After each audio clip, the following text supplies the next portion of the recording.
Okay, yes, we'll go to you. The first, we'll take a couple more on Gaza. Yes, ma'am. Thank you. Nadia, Nadia, yes, nice to see you. Good to see you too. A couple of questions.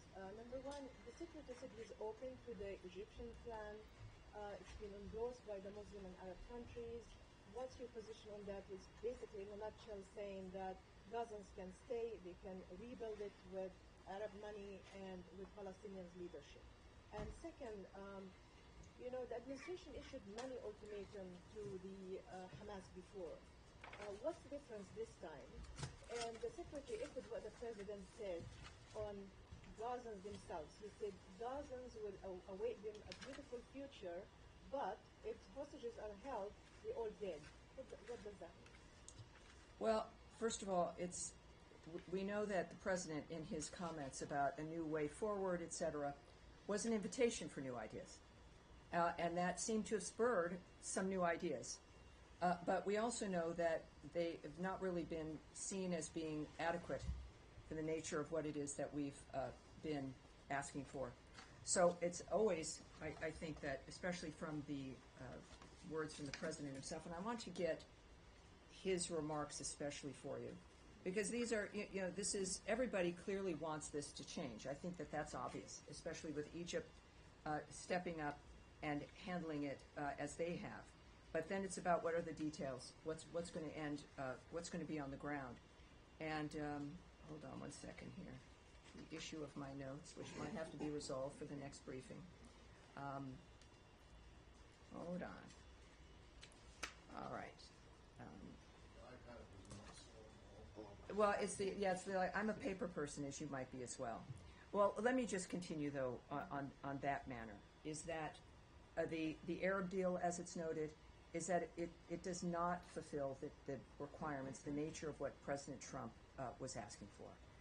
But it was not, but it was the welcomed effort of continuing to address this clearly has to continue. So we understand that it's obviously that region and everyone is interested, has a stake in this, to say the least.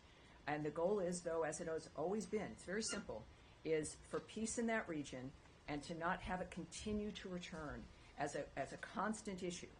And we think we have a very good chance at accomplishing that this time with the leadership and an articulated leadership regarding what's acceptable and what is not.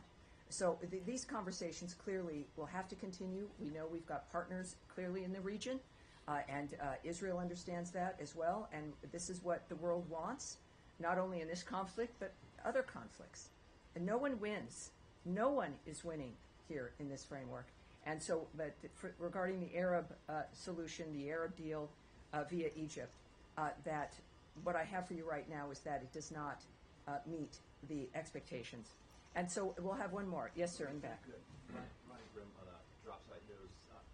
There's been some reporting on our outlet, Israeli press, there's some in the American press, that there was a side letter that the Biden administration signed or sent to Israel as part of the ceasefire negotiations that effectively said, okay, this is the deal on paper. We're going to move from phase one to phase two. Can I save you some time Sure. in your life? I'm not going to comment on something that happened prior to this administration or to things that have been heard, Well, so or the idea of hypotheticals or rumored issues and letters and what rumored plans were.